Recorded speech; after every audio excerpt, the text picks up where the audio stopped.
Guys, so what did you miss? So a quick throwback to 2011. We had HBO releasing Game of Thrones, the first season of Game of Thrones. Well, Game of Thrones was actually quite a dicey series, It was spiced with whatever thing that we can ever imagine of an adventure drama series.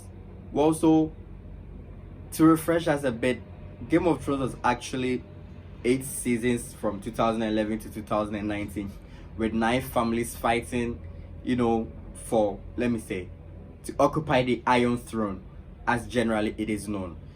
So these 9 families were fighting for this Iron Throne to gain power over the land of Westeros. Now, the land of Westeros was very rich, and then these families had lived many years, with kind of some sort of understanding, but the death of the king brings up all these issues and then all that. Now,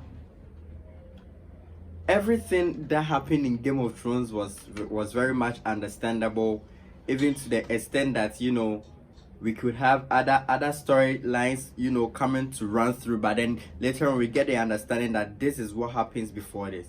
Now, one of the major things that actually was disturbing in the movie was about Jon Snow.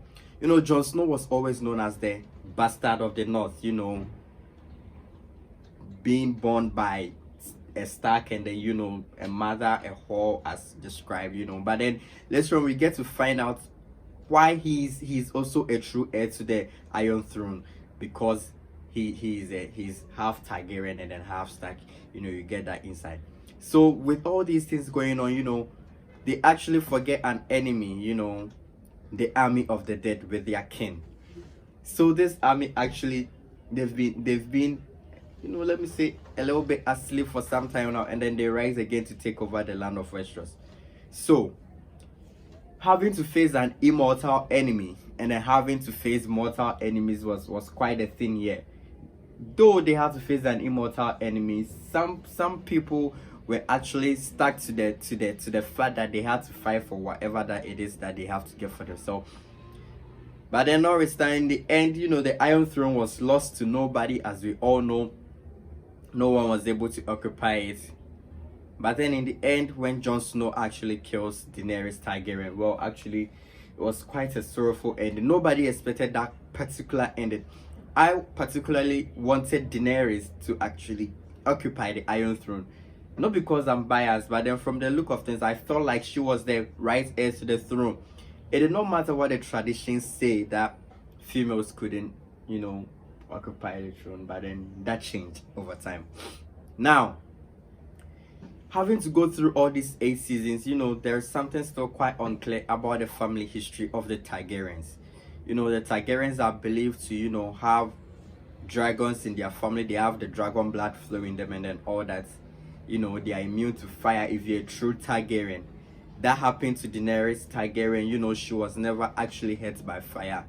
Jon, on the other side, was somehow hit by fire. You remember his first contact with a dead, actually where his hands got a little burn with fire and then all that.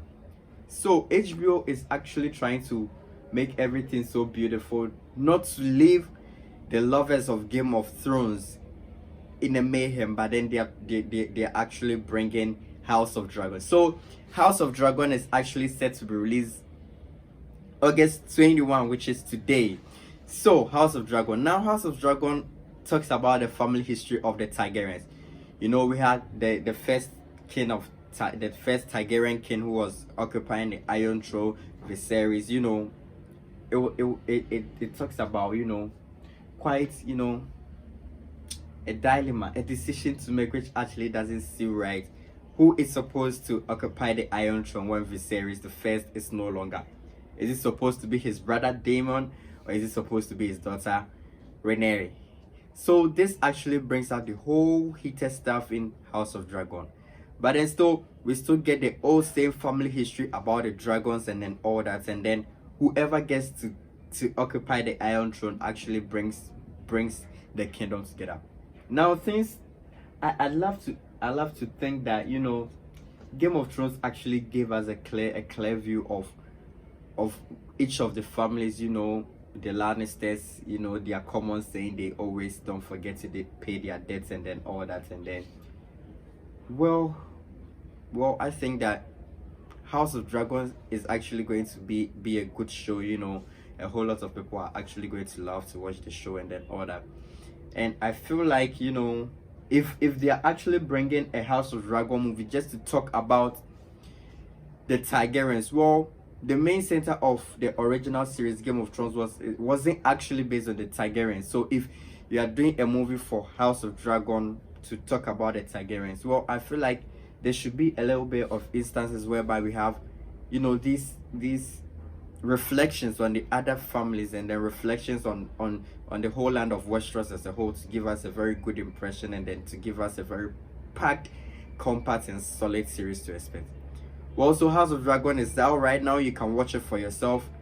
Thank you for listening to me once again. Don't forget to subscribe if you haven't. Like, comment and share. And don't worry, I'll be back with another video giving you my general impression.